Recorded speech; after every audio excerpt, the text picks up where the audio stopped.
Hello, my fellow chef knife enthusiasts. Today I'm going to test a knife that was kindly sent to me by japansemesse.nl or japaneseknives.eu, which is a reputed knife store in Hoevelaken here in the Netherlands. I actually bought a few knives from them in the past, also that 1 meter knife bar on my wall. So I was quite familiar with this company before I noticed a post on their Instagram about this knife, and they were looking for people to test this knife. So obviously I proposed that I would be one of those people, and lo and behold, they sent me this knife. In this rather beautiful box we have a Katsumoto Saizen Sakai 180mm Nakiri, and it's forged with a ZDP 189 steel. I actually don't own a ZDP steel knife yet, so I was really curious to test this steel. But before I dive into the knife and the steel and whatnot, Katsumoto? Katsumoto. I have never heard of him, her, she, it, them. I never heard of Katsumoto, and I've never seen a Katsumoto knife before.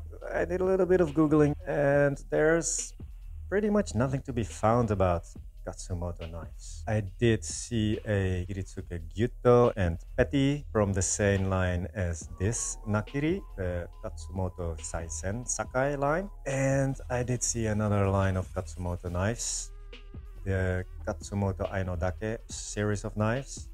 Those were all hits from the japaneseknives.eu website, so from the same seller as this guy over here. Their website also boasts a little story about Hosokawa Katsumoto. Apparently Hosokawa Katsumoto was a kanrei, the deputy to the shogun, during Japan's Muromachi period. He is famous for his involvement in the creation of Ryoanji, a temple famous for its rock garden, and for his involvement in the Onin War, which sparked the 130-year Sengoku period. But other than this, nothing to be found. Katsumoto knives are exclusively made for and by japaneseknives.eu and exclusively sold by japaneseknives.eu from picturesque Hoevelaken. Which makes sense when you consider the fact that Christian Jagersma, very Dutch name, the owner of japaneseknives.eu, designed this knife himself. So let's have a look at the knife, shall we?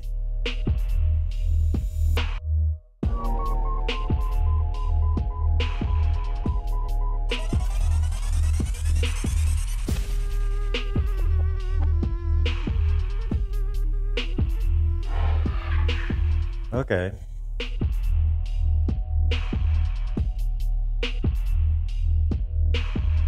Okay.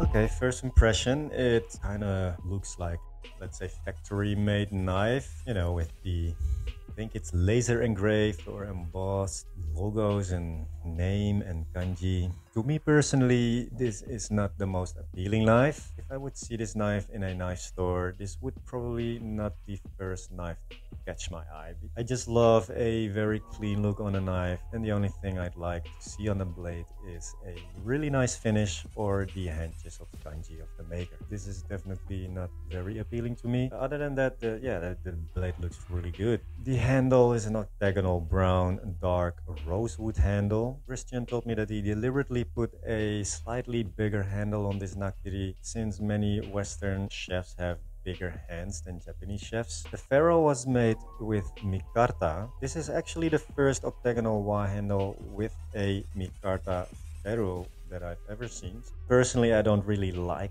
the material. Somehow I just don't like the feel of it. I do understand the reasoning of Chris to use this micarta as the ferrule for this handle because he chose for the strength and wear resistance and durability of micarta. A conscious choice for an extra thin cross-section geometry was made also by him. How thinner the knife, the easier it will glide and slide through whatever it is that you cut. So you definitely went for a rather thin cross geometry. If you don't have your cutting techniques and scales on point, it will be a little bit more fragile and prone to chipping if not used correctly. But it should perform exceptionally well because of that thin cross-section geometry. A Nakiri obviously is a double beveled knife. It's a laminated blade, meaning it has softer stainless steel folded around it, a hard ZTP stainless core. The exposed core still has a nice mirror polish to it because I'm looking at my own ugly face on the knife right now. The outer layer is polished by hand for a smooth satin look and feel. It also ensures that the core still is protected a little bit against possible damage and mostly against oxidation. ZTP 189 steel knife blades are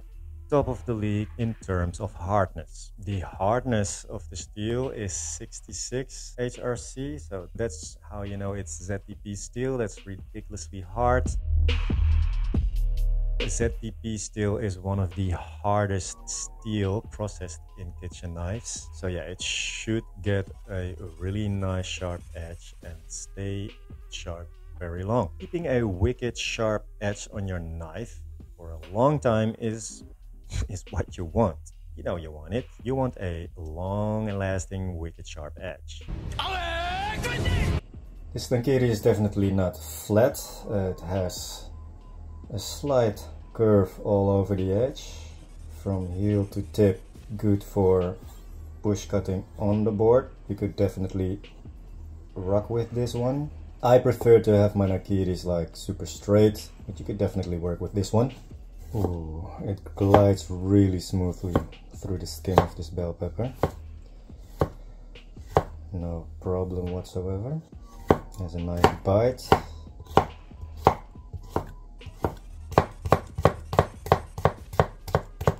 Ooh, really nice.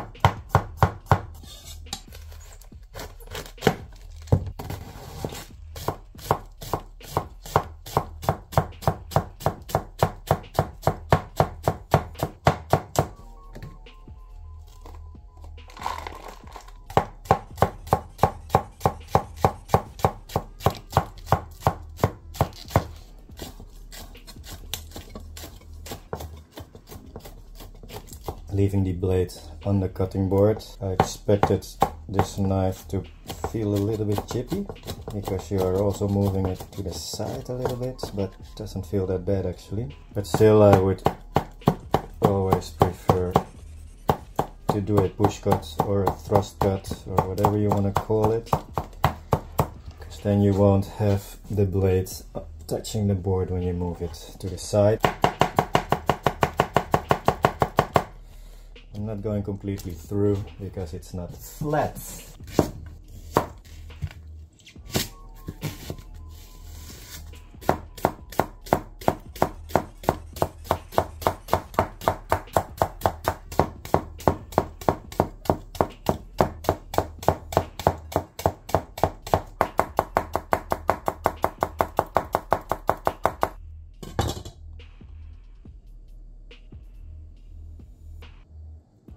For straight up chopping, this profile is not that suitable. Of course, you get really nice clean slices if you use the push cut.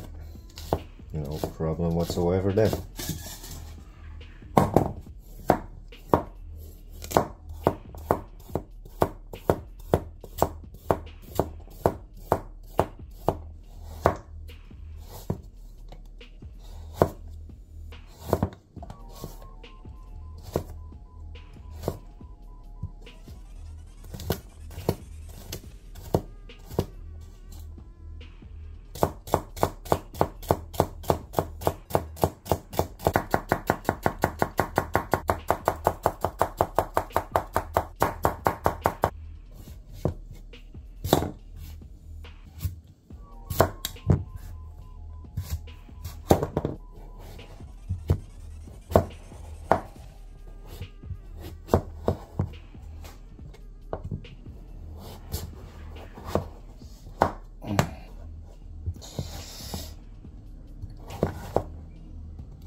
the squash kind of sticks to the blade.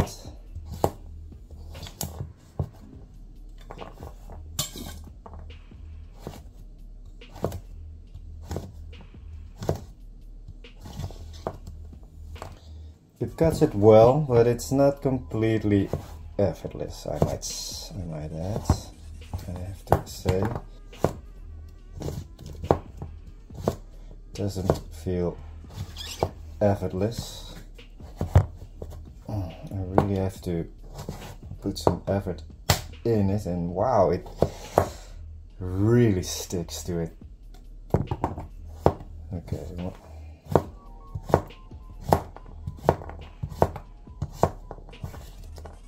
Try a single piece, then it goes. Even then, it doesn't really go effortlessly.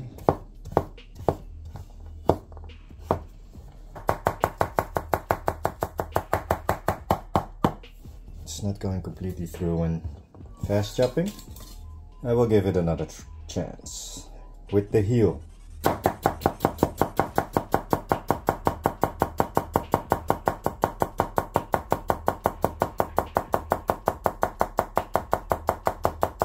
Let's try the front of the blade.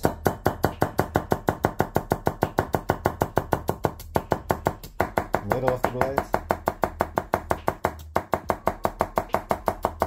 I'm trying all parts of the blade here. Yeah. Okay, another go.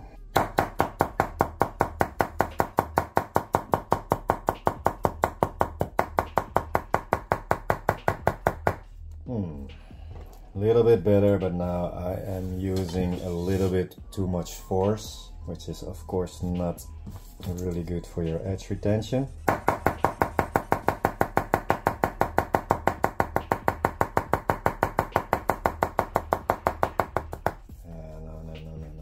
I will not continue chopping with this blade.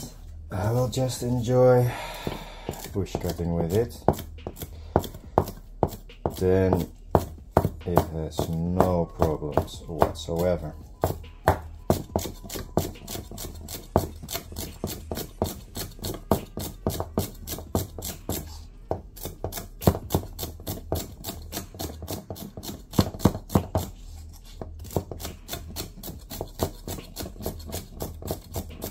While the knife is making contact with the board, it doesn't feel chippy at all. Normally, I never use this cutting technique. I try to avoid contact with the cutting board as much as possible. That's why the push cut technique is my most used technique, since you only make contact with the board while you're moving the knife straight forward. And never making contact with the board, moving my knife to the side or any other weird movement that I don't want to make, because it might hurt your knife.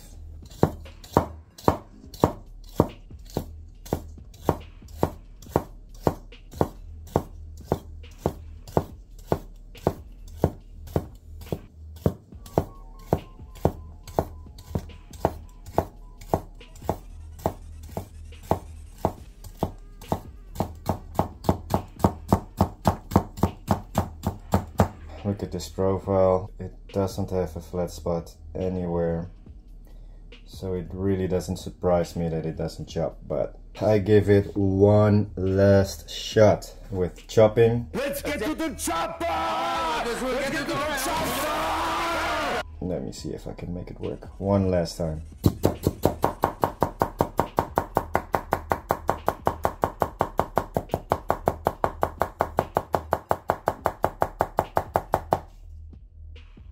Well, compared to the other attempts, it's actually not that bad this time. I did manage to get some somewhat clean cuts.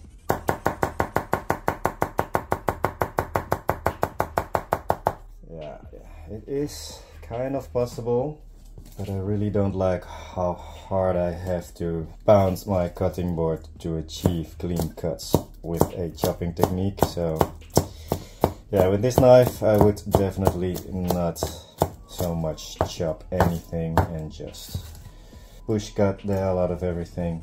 This is not a chopper.